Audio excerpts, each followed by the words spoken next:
O meu papo aqui é quase sempre direcionado aos empresários modernos, mas hoje eu vou falar para uma galera que são os produtores modernos. Então, para vocês que trabalham no segmento do agronegócio, vai aqui também a contribuição nossa para que vocês consigam planejar a comercialização do produto da melhor forma possível. E por que eu estou batendo esse papo com vocês hoje? Nos dias atuais, muito se fala sobre os bons preços ou o cenário ou o mar favorável das commodities. Mas será que isso é uma realidade? Será que esse negócio está tudo isso mesmo? Então, pessoal, para a gente entender essa parte de hoje, eu fiz esse vídeo para vocês, para a gente comentar a respeito desse momento que a gente está vivendo, principalmente por conta da valorização cambial. Mas antes de eu falar do vídeo propriamente dito, eu já vou recomendar a vocês que entrem no Instagram ou no Facebook do Empresário Moderno, que lá vai ter a referência em cima desse vídeo que eu estou falando para vocês, a respeito dos dados e como ele foi feito, tá? Então já fica o convite, entra lá e já segue a página, porque uma coisa complementa a outra. Então lá geralmente a gente coloca mais dados, algumas coisas que realmente acontecem, alguns vídeos mais específicos, e aqui hoje a gente vai comentar valorização cambial versus o preço das commodities. O que realmente é verdade e o que realmente a gente pode aproveitar desse bom momento para que a gente possa fazer um planejamento correto em cima disso, tá bom? Então segue o vídeo. Dias atrás eu fiz um vídeo aqui comentando, aqui não, na página do Instagram do Empresário Moderno, comentando a respeito de grandes questões que estava sendo discutido em rede social, que era justamente o aumento de preço para os consumidores do que relativo aos produtos que são de origem agropecuária.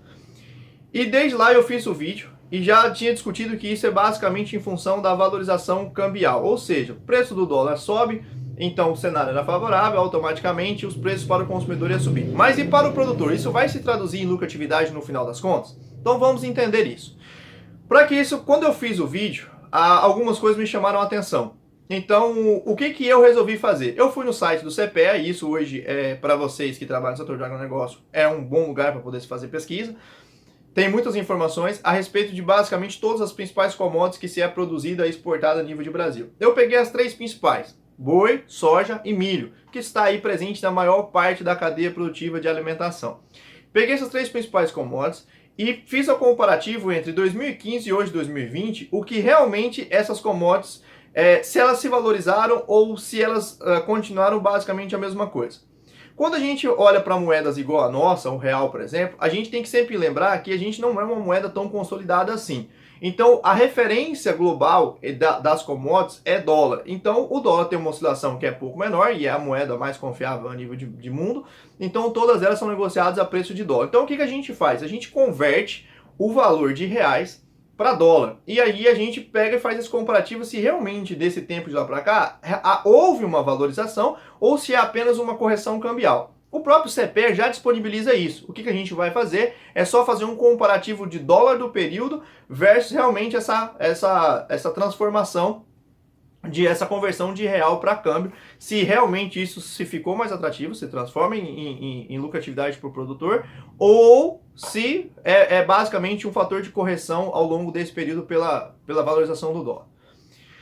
Feito isso, quero dizer para vocês que para duas commodities, boi gordo, que é basicamente a questão da carne, que todas as carnes que a gente consome, e para milho, a melhor contrapartida entre valor real e conversão dólar ficou para o período de 2016, tendo esse período de 2020 muito próximo do período de 2016. Então o que isso quer dizer? Que hoje, mesmo que a carne esteja com valor muito alto, o valor do milho está muito alto, o que a gente tem que entender?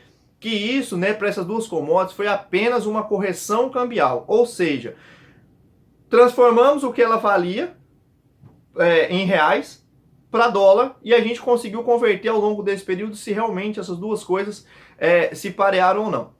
Para a soja, realmente ela vive o melhor momento, comparado com 2 dólares acima dessa média histórica de 2016, que também tem a segunda melhor parcial no comparativo de 2015 para 2020. Lembrando que esses dados completos você pode verificar, está lá no nosso Instagram, já fica o convite justamente para vocês entrarem lá e conhecer. Então tem o comparativo, a tabela completa com o ano a ano para essas respectivas commodities.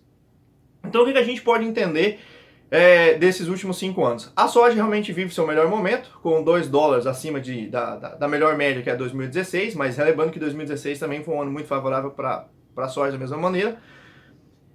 Tirando esses pontos, o que fica para a gente realizar planejamento?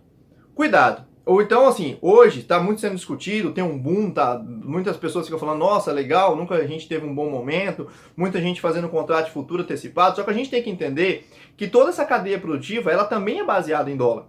Então, quando eu vou falar de custo de produção, a gente tem que entender dentro do planejamento se os meus custos de produção, e eles quase sempre vão fazer isso, eles vão acompanhar a mesma tendência de preço.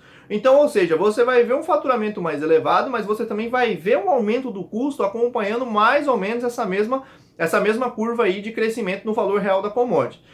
Como hoje, né, como a gente foi pegar 2016, o dólar estava na casa dos 3,18, hoje nós estamos falando de dólar já na casa dos 5,45 para 5,50, no dia de hoje, no início de outubro. Então, é um tamanho muito grande entre 3,18 e 5,40. Se a gente for pegar, dentro dessa comparação de média histórica, por isso que a gente tem que fazer a referência para dólar, porque eu realmente vou comparar se há uma atratividade ou não dentro do meu negócio. Agora, qual é o ponto positivo disso? Qual é o ponto positivo e qual é o ponto negativo? Bom, o ponto positivo é que pelo menos houve a correção cambial. Se não houvesse a correção cambial, e aí sim ia ser realmente prejudicial. Por quê? Porque o custo também aumentaria provavelmente no mesmo patamar. Lembrando que para a questão de Brasil, hoje, quando a gente fala o Brasil, nós não temos uma indústria tão desenvolvida e a gente não consegue produzir alta tecnologia, então a maioria delas são importadas, por isso que a gente paga dólar no custo de produção. Então, pelo menos essa correção tira esse desajuste, tá? Como eu falei no vídeo anterior, para o consumidor isso pode ser um problema, mas para o produtor, pelo menos, vai se manter competitivo e vai ajudar você a fazer seu planejamento. No segundo ponto, que é negativo, é o seguinte. Aí a gente fica pensando, pô, mas então não houve realmente uma valorização e tal.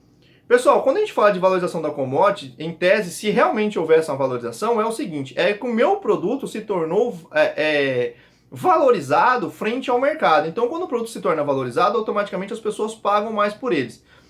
Commodities quase sempre é a mesma mesmice, é baseado em questão de oferta e demanda. Mas se a gente for pensar também que a gente está vivendo um momento de pandemia, e que as economias globais estão em recessão, a gente manter pelo menos essa atratividade, pelo menos em patamares compatíveis com o nível de 2016, quando eu falei que a soja foi melhor na parcial, e o boi e o milho estão basicamente $2 a menos ali por arroba e por saca, mas a gente está mantendo mais ou menos a mesma parcial de 2016, pelo menos há essa compensação. Então a gente pode colocar que de uma determinada forma também houve uma valorização disso. Se a gente for pensar assim, a nível de Brasil, o que faria com que qualquer produto nosso seja valorizado, nós também deveríamos falar em questão de sentido de produção. E vale lembrar que o agronegócio é uma indústria brasileira que consegue produzir um produto hoje muito bom a nível globalizado. Então a gente consegue colocar um produto em alto nível no mercado global.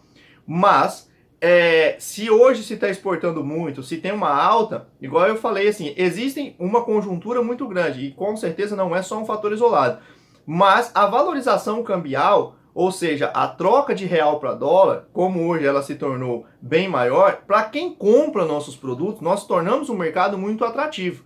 Então, ou seja, muitos países hoje abrem preferência para compra no Brasil. E se abre essa preferência para compra no Brasil, isso é muito positivo. Tá? Então, ou seja, a gente vai ter uma demanda maior de produtos. Não quer dizer que necessariamente isso incorre em um incremento de preço. Nós vamos ver isso mais ao longo do tempo. Nós estamos começando a viver essa valorização agora nos últimos 6 meses. E aí a gente vai ver esse desdobramento mais a longo prazo. Então a tendência é que realmente isso se mantenha, até porque não há uma perspectiva de queda de dólar a curto prazo. Então, pelo menos esse é um ponto positivo. E por último, assim, quando está falando de questão de valorização, quando a gente fala de valorização, realmente se eu tenho um produto que é muito competitivo. Existe um estudo que é feito também por órgãos que estudam essa questão de impacto de preço, dólar, preço, que há um consenso que nos últimos 4 anos, mais ou menos, o dólar para a gente ficaria interessante já na casa desses 3,30, 3,20, que é mais ou menos o mesmo patamar relação troca de 2016. Lembrando que 2016 não tinha pandemia. Então, quando a gente fala nesse patamar de troca, de relação de 3,20, 3,30, é que o nosso produto se torna atrativo. Lembrando também que não vale para a gente uma atratividade como estava, por exemplo, a dólar há 6, 7 anos atrás, na casa de R$2, 2,20. Por quê? Porque a gente não tem produtos muito bons em sentido de que desperte realmente o interesse do mundo em comprar um produto muito caro. Porque se eu tenho um real muito próximo do dólar, então o cara que está comprando no mercado externo, ele pode comprar em qualquer lugar do mundo. Então, mas o Brasil hoje tem sim um produto no sentido agropecuário muito bom, muito desenvolvido e que vem se fortalecendo ano a ano. Então agora é esperar se realmente essa valorização ela vai acontecer, mas até então, nos últimos 5 anos, o que eu parei para poder fazer essa análise, na verdade é uma mera correção cambial. Então fique atento para você fazer seu planejamento, para que dê tudo certo e para que você também se torne moderno. Então, geralmente os trabalhos aqui são direcionados aos empreendedores modernos, mas hoje também vai para os produtores, que vocês também sejam modernos. E diga-se de passagem, o campo hoje tem uma necessidade muito grande de modernizar suas práticas de gestão, tá bom? Pessoal, se você chegou até aqui, deixa o like. A gente parou por um bom tempo para poder fazer esse comparativo, para trazer essa informação para vocês, para ajudar de um determinado ponto a vocês a pensarem a respeito do planejamento da atividade do agronegócio que você trabalha. Siga a página, fique à vontade, Instagram, siga o nosso canal, que a todo momento ou toda semana a gente traz vídeo aqui para ajudar vocês a serem cada dia mais modernos e trabalhar uma gestão dentro dos moldes atuais, como realmente o mercado hoje necessita, como realmente o cliente hoje quer, tá bom? Aquele velho abraço de sempre e sigam modernos.